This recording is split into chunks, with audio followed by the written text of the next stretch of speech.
தேவனுடைய பரிசுத்த நாமத்திற்கு மகிமை உண்டாவதாக.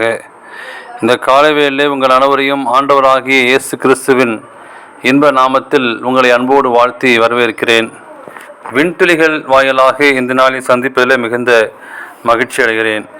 ஏசாயா 43:10 வாசிக்கிறோம், நானே அவர் என்று நீங்கள் உணர்ந்து என்னை அறிந்து விசுவாசும்படிக்கு என்று சொல்லி தீர்க்கதரிசி ஏசாயா கூறுகிறார். இந்த நாளின் செய்தியானது கனி கொடுத்தல். நீங்கள் நானுமாக பூர்ணலாகும்படி கடந்து செல்லும் ஒரு தேவனுடைய பிள்ளையும் அவன் செல்லும் ஆவிக்குரிய பயணத்திலே வழிநடுக சாட்சி பகிர்ந்த நிலையில் காணப்படுகிறான். இது அவனையும் அறியாமலே நடக்கின்ற ஒரு நிகழ்வாய் இருக்கிறது. இதற்கு தான் வெளிச்சம் வீசுதல் அல்லது கனி கொடுத்தல் என்று பெயர். சாட்சி பகிர்தல் என்பது தேவன் செய்த நன்மைகளை மற்றவர்களிடம் பகிர்ந்து கொள்ளுதல் மட்டுமல்ல, மாறாக நம்முடைய பேச்சு, நம்முடைய நடை, நம்முடைய உடை, இதுதான் கிறிஸ்துவின் சாயலை வெளிப்படுத்துவது. இதுதான் உண்மையான சாட்சி பகிர்தலாகும். இந்த உலகம் எப்பொழுதுமே நம்மை கண்காணித்து கொண்டிருக்கிறது என்பதை மறந்து போகக்கூடாது. கிறிஸ்து நம்மை வெளிப்பட வேண்டும் என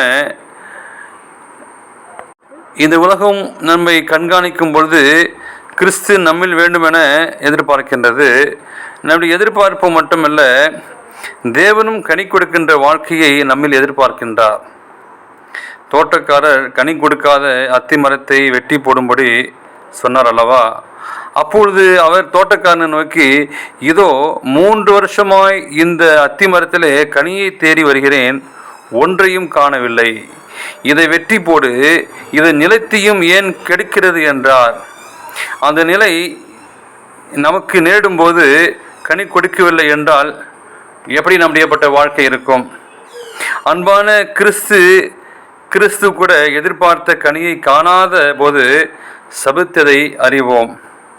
மறுநாள் காலையிலே அவர்கள் அவ்வழியாய் போகும்போது அந்த அத்தி மரத்தை வேரோடு பற்றியிருக்கிறதையே கண்டார்கள். அப்படியானால் ஆவியின் கனிகள் நம்மில் வெளிப்பட வேண்டுமானால் மாம்சத்தின் கிரைகள் முற்றிலுமாய் நம்மை விட்டு அகன்று போக வேண்டும்.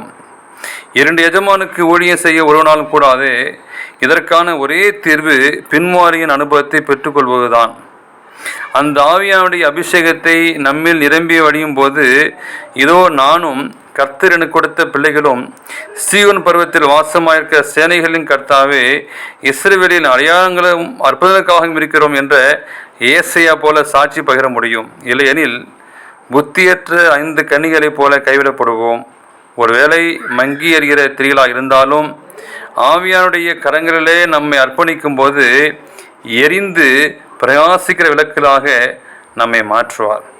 எனவே இந்த காலவேளையில் நம்மை ஒப்புக் கொடுப்போம். அவனுடைய சமூகத்தில் நாம் கடைசி விருந்தம் உண்மையாக இருப்போம். நிச்சயமாக கனி கொடுக்க வாழ்க்கையை தேவன் உங்களுக்கு கொடுப்பாராக. ஆமேன்.